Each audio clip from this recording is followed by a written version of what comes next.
Jacksonville Jaguars fans, welcome into Duval Daily presented by GenJag.com. I'm Jordan DeLugo. Thanks so much for being here Thursday, September 25th. Right now, we are talking about Trevor Lawrence. How is he playing through 3 games in this Liam Cohen, Grant Udinski offense?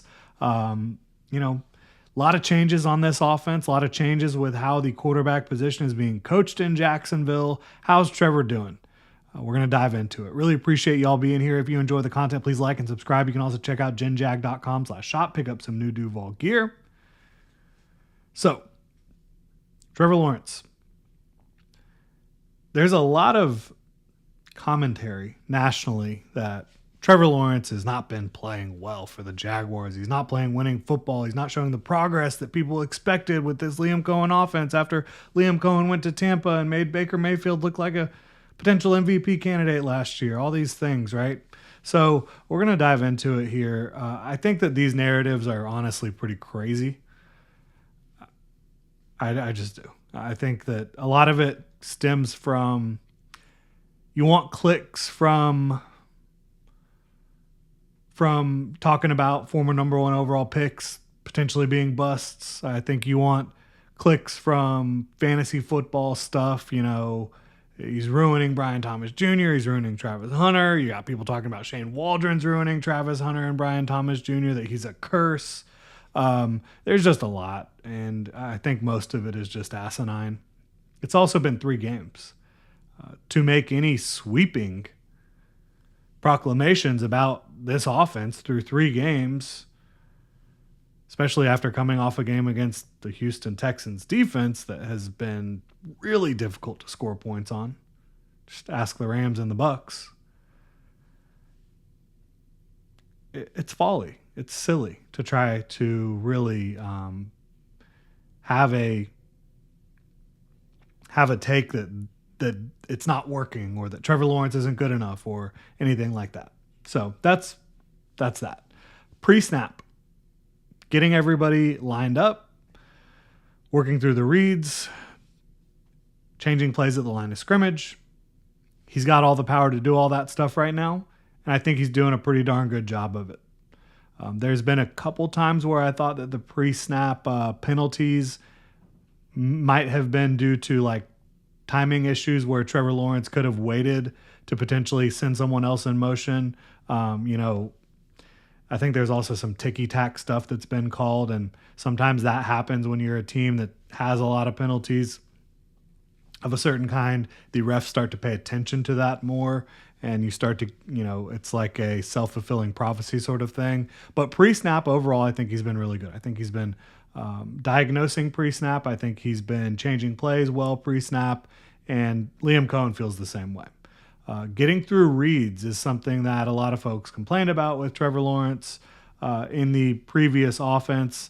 I honestly think the previous offense wasn't designed very well to progress through reads, and that's something they've been very intentional about here with Liam Cohen and company, is having an offense, a route combinations that kind of marry with each other and marry with the footwork of what he's being asked to do. I think he has been getting through reads more impressively. A big part of that is the design of the offense. A big part of that is his work in the offense. And a big part of that is the offensive line, which the offensive line has done a much better job overall. I think keeping him cleaner longer, allowing him to scan and dissect the field at times. I think he's been good at avoiding sacks for the most part. There hasn't been a ton of pressure, but the last 2 weeks, you have had a lot of pressure off the offensive left side. Walker Little's been struggling a bit.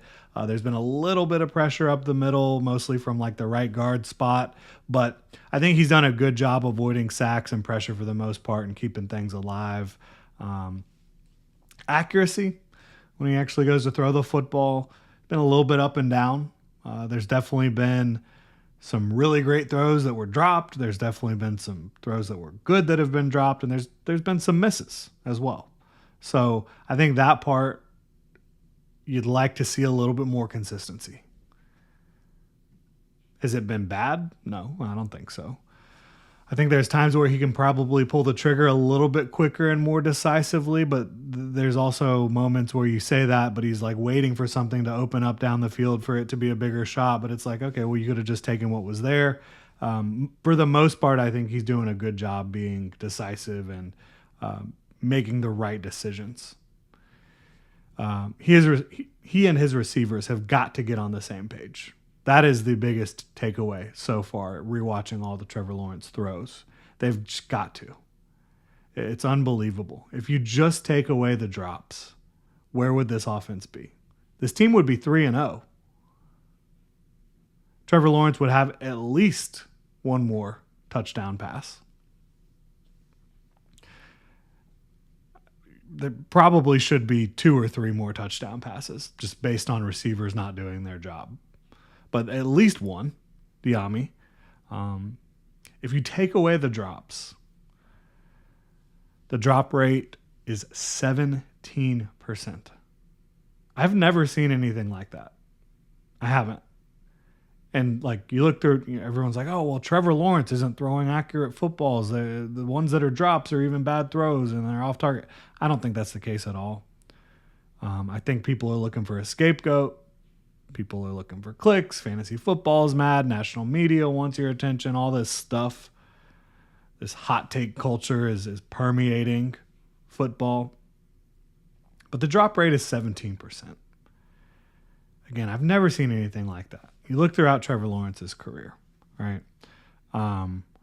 The amount of drops is truly, I just haven't seen it any time ever that I've been watching football. 13 drops in 3 games. Trevor Lawrence has never dealt with drops the way that he has dealt with drops this year. It's the highest drop rate that he's had in a season is 9%. Right now it's at 17%. 9.3% is the highest back in 2021. You're almost double the highest drop rate he's ever had in a season. So receivers are not catching the football. A lot of that has been Brian Thomas Jr., but it hasn't been just Brian Thomas Jr. De'Ami Brown has dropped a couple passes he should have hauled in. Travis Hunter has dropped a couple passes he should have hauled in. Travis Etienne had an easy drop. Parker Washington has had a couple drops last week. So the receivers need to catch the ball. And the Jaguars coaching staff are working to improve the processes of the practice to try to make sure that they can really hold on to the football in some of these situations that they're not holding on to the ball. Catch the damn ball. Like, if you just account for the drops, I mean, his adjusted completion percentage is 73.8%. It's not like, I just think everything gets magnified when it's not working the way it should be working. When Brian Thomas Jr. isn't playing the way he should be playing. When every receiver is dropping the ball more than they should. When Trevor Lawrence is missing a couple throws here and there. It's just not good enough as a whole. And I think that's leading to people just wanting to blame someone, and Trevor Lawrence is the easy scapegoat. But the Jaguars should be 3-0 based on the way Trevor Lawrence has played. And I wouldn't say that he's like elevated the offense so far through 3 games, but he has played winning football through 3 games. And game-winning drive this past weekend against the Texans should have been a game-winning drive the week before against the Bengals, but again, drops. 4th and 5, drop. Brian Thomas Jr., no one close to him, drops the ball. So look, nobody's been perfect. Trevor Lawrence has not been perfect. I don't think he's played anywhere close to his ceiling in this offense. But I also don't think that he's to blame right now. Can he improve? Yes. And if he improves and the receivers improve, this could be legitimately a really good passing offense, especially to go along with how well they're doing running the football. But it's not all on him, and I think it's mostly on the receivers so far. He needs to hit more deep balls. I think that he just hasn't been quite as sharp as he normally is throwing the ball down the field. If he can do that, which we've seen a lot throughout his career, be in a good spot, and the receivers just start catching the damn ball. And you'll be in a place where you feel pretty good about this offense, passing offense. I already feel pretty good about the running offense. So yeah, that's where I'm at with Trevor Lawrence. Is he playing MVP level football? All pro level football? No. Is he playing winning football? Yeah. I think very, very comfortably I can say that. So really appreciate y'all tuning in. If you enjoy the content here, please like and subscribe. Y'all have a good one.